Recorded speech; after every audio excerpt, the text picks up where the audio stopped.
Hi everyone, Michael Truman here. I'm an attorney with Cheshire DeBrosse. I'm just giving you another update on some potential changes to Ohio law that might be coming down the pike.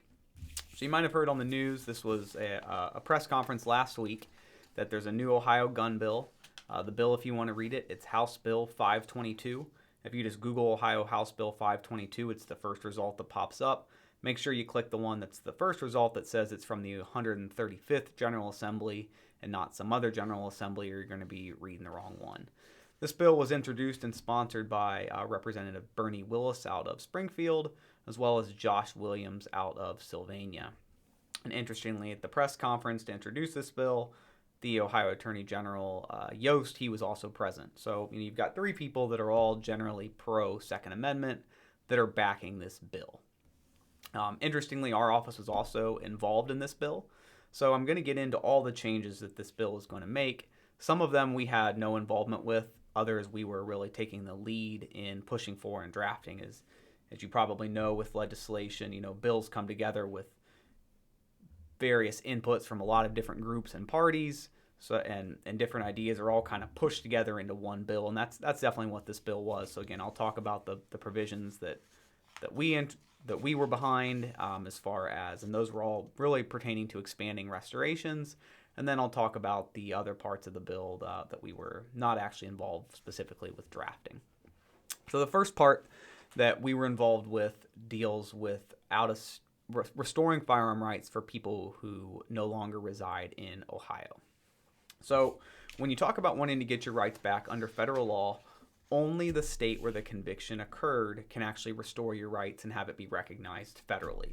So that means if I have an Ohio conviction and I want to get my rights back under federal law that I lost from that Ohio conviction, only Ohio can do it.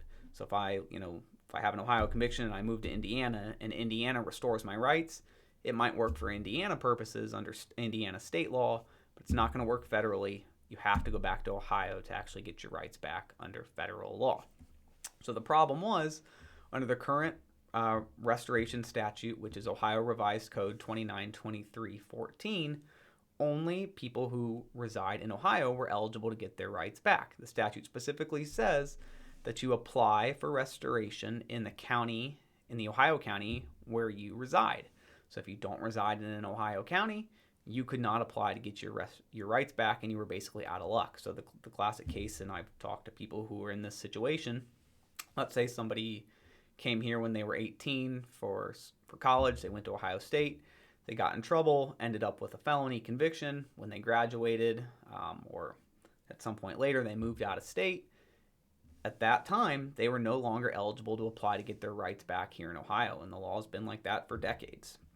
And it just seemed like a really simple oversight that we were basically saying, because you've moved out of state, you can't get your rights back. It really didn't make any sense, and it impacted quite a few people that I would talk to over the years. So the simple change that is in this bill would say that if you're an Ohio resident, you can apply for relief from weapons disability in the county where you reside, which again, that just mirrors the current law.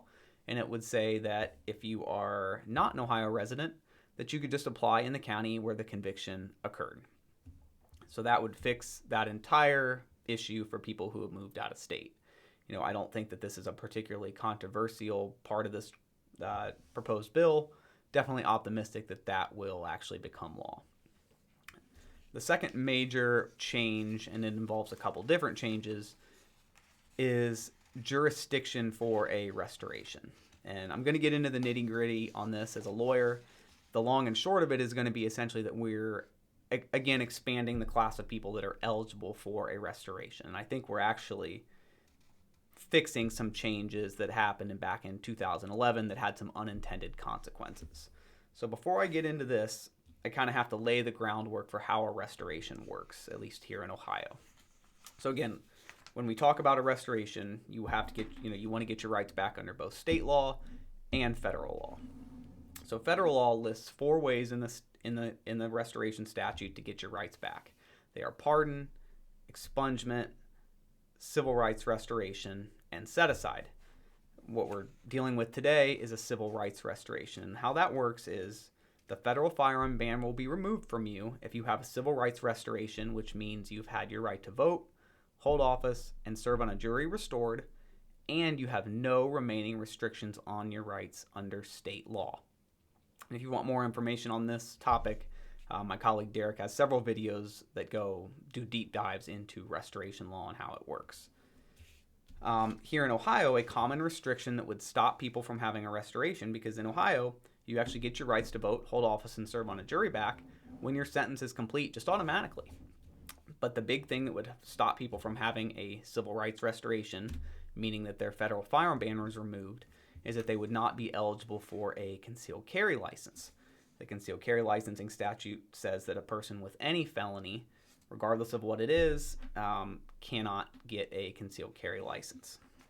So, to have a civil rights restoration, basically what the Ohio Relief from Weapons Disability statute would do is it would restore that eligibility for a concealed handgun license, which then meant that the federal firearm ban would be removed from that person because they'd have a complete civil rights restoration. But here's what was happening, and here's what the problem was. It was really somewhat of a conflict in the law. So, Ohio Revised Code said 292314, and again, this is the restoration statute. It said that anyone who was restricted from acquiring, having, carrying, or using firearms could apply for relief. The prior version of the law of 292314, prior to 2011, said that you could only apply for relief from a disability that was imposed under Ohio Revised Code 292313. So Ohio Revised Code 292313 contains Ohio's firearm disability. So again, federal law says one thing, but the state of Ohio could have different restrictions on your firearm rights. 292313 says that you only lose your gun rights if you have a violent felony or a drug-related felony. So it's more narrow. And again, in 2011, we said, okay, we want 292314 to be able to restore people under federal law for any firearm restriction, not just violent felons and drug-related felons who have lost their rights under Ohio law. The problem is they forgot to change the concealed carry licensing statute.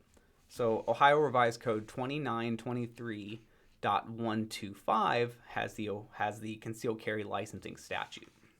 And in regards to relief from disability, it says that in issuing an application, a sheriff cannot consider an application if the person has been relieved under operation of law or legal process from the disability imposed pursuant to 292313. So when you read 292314, it says anyone can apply who has basically any restriction on their rights. When you read though 2923.125, it says that a sheriff can only not consider a conviction if the conviction resulted in a disability under Ohio Revised Code 292313. So again, this is confusing. Courts have even struggled when looking at this. It's hard to explain, but basically you had this conflict in what 292314 said and was meant to do, but in certain cases, specifically people who had non-violent felonies and non-drug related felonies, meaning they might be prohibited from possessing guns under federal law, but not state law, certain courts were saying, well, because they did not have a disability under state law, they couldn't apply for a restoration. So it really resulted in an absurdity where, someone with a violent felony, sure, they can apply to get their gun rights back, but a non-violent felony couldn't. Again, that really didn't make sense, but that was the result. And it also led to a split in court decisions across the state of Ohio. For instance, you had the Third Circuit Court of Appeals down in, I believe, the Cincinnati, Warren County area, and they said, well, we're going to read this and we're going to say the intent is to restore rights under state and federal law. So even if you don't have a disability under Ohio law, we're still going to allow you to apply to get your gun rights back and have it recognized federally. On the other hand, pretty much every other court that looked at this came down the opposite side and said that they were only going to allow restorations for people that actually had a disability under Ohio Revised Code 292313, again, violent felons or drug-related felons. So what our changes do is they fix the concealed carry licensing statute to mirror the intent of the restoration statute. So it will say that anyone who has had their rights restored under 2923.14, regardless of where their firearm restriction arose from or why, is eligible for a concealed carry license. And again, once you're eligible for that concealed carry license, that means you have a civil rights restoration, which removes your federal firearm ban. So this is going to help a lot of people who currently cannot get their rights back because they're not eligible for sealing or expunging the record. It's going to help those people be eligible now to apply for relief from weapons disability. Now that relief from weapons disability still has to be reviewed and approved by a court, but at least now they are going to be eligible in the same way that the out-of-state residents will now be eligible. So those are the things that we were involved with drafting. The other things that this bill will do, I'll just run through now. So number one is if you are, it's currently a third-degree felony if you are caught illegally possessing a gun here in Ohio under Ohio law. And this is state law, not federal law. What this bill will do is it's going to lower the penalty if your underlying weapons restriction is based on a nonviolent felony and raise the penalty if it's based on a violent felony. It's also going to have an escalator where if you're convicted of illegally possessing guns multiple times, each time you're convicted of illegally possessing a gun, the penalty and potential prison time are going to increase. It's also going to have raised mandatory prison time if you use an automatic weapon in your crime. It's currently a 6-year mandatory. I believe it's going to bump that up to a 10-year mandatory prison term for using basically an illegal machine gun. And the reason where that's coming from is really the problem is these switches that are being used in guns now. I saw Columbus last year confiscated 70 plus switches. And what these switches are, it's basically a piece of metal that's relatively easy to manufacture if you want to do so. Obviously, this is a serious felony, but you can place this simple piece of metal into your Glock, and it's called a switch, and it will make the Glock a fully automatic firearm. And these are a big problem with gangs and crimes in cities, and it's becoming more and more of a problem. And so that's what this law is meant to target, that if you're using an illegal automatic weapon in a crime, you're going to do a more serious prison term than you would under current law. The other main change is going to be automatic sealing of the record of felony 4s and felony 5s 5 years after your sentence is complete. So felony 4s and felony 5s, those are your least serious felonies.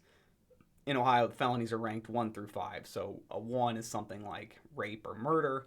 A 5 is generally something like a theft, receiving stolen property, low-level drug crimes. And currently, if you want to have the record of your conviction sealed, you have to actually apply to the court. Courts will hold a hearing, and then they'll decide whether they want to. The judge will make the decision on whether to seal your record or not. If this becomes law, it's actually going to be an automatic sealing unless the victim or the prosecutor's office objects. So the court will, or someone, I'm not sure exactly who, will send out a notice to the victim in the prosecutor's office and say, hey, these are the cases that are up for automatic expungement, this month, or automatic sealing this month. Do you object to any of them? And for any that there's no objection, the courts will just automatically seal the records of those cases. So those are the big changes in this law. This, as far as I know, hasn't even been assigned to a committee yet. So it's still early in the process. There could be changes coming. I know the Ohio Prosecutors Association has already come out against the automatic sealing portion of the law. So it'll be interesting to see how it plays out. But again, if you just want to keep updated on this, just Google Ohio House Bill 522, and you can always just check the status of it. And if it becomes law, we'll, of course, do another video and update you on whatever the final version says. So until next time, we'll see you soon.